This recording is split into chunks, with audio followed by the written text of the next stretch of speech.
আসসালামু আলাইকুম, welcome back to my channel. সবাই কেমন আছেন? আশা করছি সবাই ভালো আছেন। আজকে আমি আপনাদের সাথে নতুন একটি রেসিপি নিয়ে হাজির হয়ে গেলাম। আজকে তৈরি করব লাউয়ের খোসা দিয়ে নারকেলের ডেজার্ট। এই ডেজার্টটি তৈরি করতে খুব কম সময় লাগে এবং খেতেও অনেক মজাদার। তো বন্ধুরা, সামনে যেহেতু রমজান মাস চলে আসছে, তো এই ডেজার্টটি যদি আমরা ইফতারে তৈরি করে খেতে পারি তাহলে আমাদের সারাদিনের ক্লান্তি দূর হয়ে যাবে। তো চলুন বন্ধুরা, দেখে নিই কীভাবে তৈরি করি। তো প্রথমে আমি এক বাটির মতো করে লাউয়ের খোসা সিদ্ধ করে নিয়েছি, আর নিয়েছি নারকেল কোড়া, আর নিয়েছি লাল চিনি 1 কাপের মতো করে।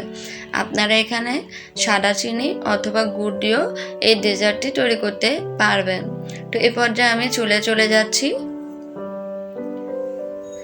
তো চুলায় একটি হাঁড়ি বসিয়ে দিলাম, 1 টেবিল চামচের মতো করে ঘি দিলাম। এরপর আমি লাউয়ের খোসাটি ভেজে নিব। এরপর আমি 1 লিটারের মতো করে লিকুইড দুধ দিয়ে দিব। তো স্বাদ মতো লবণ দিয়ে দিব। তো 1 2টা 3টার মতো করে দারচিনি, এলাচ আর তেজপাতা দিয়ে দিলাম। তো কিছুক্ষণের জন্য ঢেকে রেখে দিব। তো এই পর্যায়ে আমি চিনি দিয়ে দিলাম।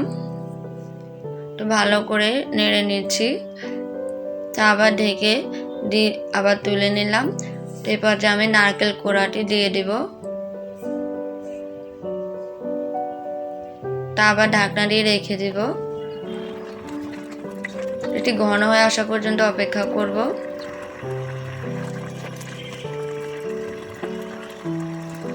তো বন্ধুরা, আমার ডেজার্টটি কিন্তু তৈরি হয়ে গেছে। এ পর্যায়ে আমি নামিয়ে নেব।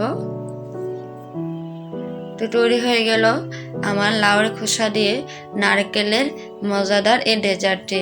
তো বন্ধুরা, এই ডেজার্টটি তৈরি করতে খুব কম সময় লাগে। তো আপনারা যদি ইফতারের সময় এভাবে তৈরি করে ঠান্ডা খেতে পারেন তাহলে আমাদের সারাদিনের যত ক্লান্তি ভাব আছে চলে যাবে। তো আশা করছি আমার ভিডিওটি আপনাদের খুব ভালো লেগেছে। আজ এ পর্যন্ত। আল্লাহ হাফেজ।